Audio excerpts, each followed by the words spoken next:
2012 പുറത്തിറങ്ങിയ മലയാള ചിത്രമായിരുന്നു ഈ അടുത്ത കാലത്ത് സാമാന്യം വിജയം നേടിയ സിനിമ. മുരളി ഗോപിയുടെ രചനയിൽ അരുൺകുമാർ സംവിധാനം ചെയ്ത ചിത്രം വലിയ ശ്രദ്ധ നേടിയിരുന്നു. അതിനുശേഷം ഇടത് ബുദ്ധിജീവികളുടെയും ചില മാധ്യമങ്ങളുടെയുമെല്ലാം വൻ വിമർശനങ്ങൾ മുരളി ഗോപി ഏറ്റുവാങ്ങി. കാരണം RSS ശാഖയെ പോസിറ്റീവായി ചിത്രീകരിച്ചുവെന്നായിരുന്നു വിമർശനങ്ങൾ. RSS സവർണ ഹിന്ദുത്വ ദർശനങ്ങൾ ഒളിച്ചു കടത്തുന്ന തിരക്കഥാകൃത്തായി അതോടെ മുരളി ഗോപി മാറി. മലയാളത്തിൻ്റെ ഹോളിവുഡ് ചിത്രം എന്ന വിശേഷണത്തോടെ എത്തിയ എമ്പുരാൻ റിലീസായതോടെ മുരളി ഗോപിയെ ഇടത് ഇക്കോസിസ്റ്റം ഏറ്റെടുത്തിരിക്കുകയാണ്. എമ്പുരാനിൽ ഗുജറാത്ത് കലാപത്തിന് സമാനമായ കാര്യങ്ങൾ കാണിച്ചതിനും ഹിന്ദുത്വത്തെ വില്ലൻ വൽക്കരിച്ചതിനുമാണ് മുരളി ഗോപിക്ക് വിനയായത്. RSSന് പ്രിയപ്പെട്ട മോഹൻലാലും പൃഥ്വിരാജിനോടൊപ്പം ചേർന്ന് ഇങ്ങനെയൊരു ചതി ചെയ്യുമെന്ന് സംഘാണികൾ കരുതിയില്ല.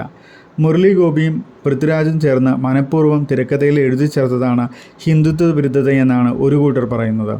മോഹൻലാലിൽ നിന്ന് ഇതുപോലൊരു ചതി പ്രതീക്ഷിച്ചില്ലെന്നും നിലപാടില്ലായ്മയാണിതെന്നുമെല്ലാം RSSൻ്റെ ഉന്നത നേതാക്കൾ വരെ ഫേസ്ബുക്കിൽ പോസ്റ്റിട്ടു. സിനിമ ഇറങ്ങിയതോടുകൂടി കടുത്ത മോഹൻലാൽ ഫാൻസായിരുന്ന സംഘാനുഭാവികൾ കടുത്ത നിരാശയിലും ബുക്ക് ചെയ്ത ടിക്കറ്റ് ക്യാൻസൽ ചെയ്ത് പ്രതിഷേധങ്ങളിൽ ഏർപ്പെടാനും തുടങ്ങിയിട്ടുണ്ട്.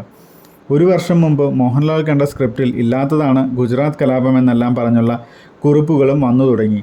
അതേസമയം സംഘപരിവാർ വിരുദ്ധതയാണ് സിനിമയുടേതെന്ന അഭിപ്രായങ്ങൾ വന്നതിന് പിന്നാലെ എമ്പുരാനെ പുകഴ്ത്തിയും കാണണമെന്ന് ആഹ്വാനം ചെയ്തും ഇടതു ബുദ്ധിജീവികൾ രംഗത്തെത്തിയിട്ടുണ്ട്. സന്ദീപ് വാര്യരും VT ബൽറാമും ബിനീഷ് കൊടിയേരിയുമെല്ലാം എമ്പുരാന് പിന്തുണയുമായി എത്തിയിരിക്കുകയും ചെയ്തിരിക്കുന്നു. ഹിന്ദുത്വ അനുഭാവി എന്ന് പൊതുവെ കരുതപ്പെട്ടിരുന്ന മോഹൻലാൽ ഇത്തരമൊരു വലിയ ചതി ചെയ്യേണ്ടിയിരുന്നില്ലെന്ന കടുത്ത രോഷം സാധാരണ സംഘപരിവാർ അണികളിൽ രൂക്ഷമായി ഉടലെടുത്തിട്ടുണ്ട്. ഇത് എമ്പുരാൻ്റെ ഇനിയുള്ള ബോക്സ് ഓഫീസ് കളക്ഷനെ ബാധിക്കാൻ സാധ്യതയുണ്ടെന്ന വിലയിരുത്തലുകൾ വന്നു തുടങ്ങി. അതിലുപരി മോഹൻലാലിനെ താലോലിക്കുന്ന സംഘപരിവാർ നിലപാട് ഇനിയും തുടരുമോ എന്നതും രാഷ്ട്രീയ കേരളം ഉറ്റുനോക്കുന്നുണ്ട്.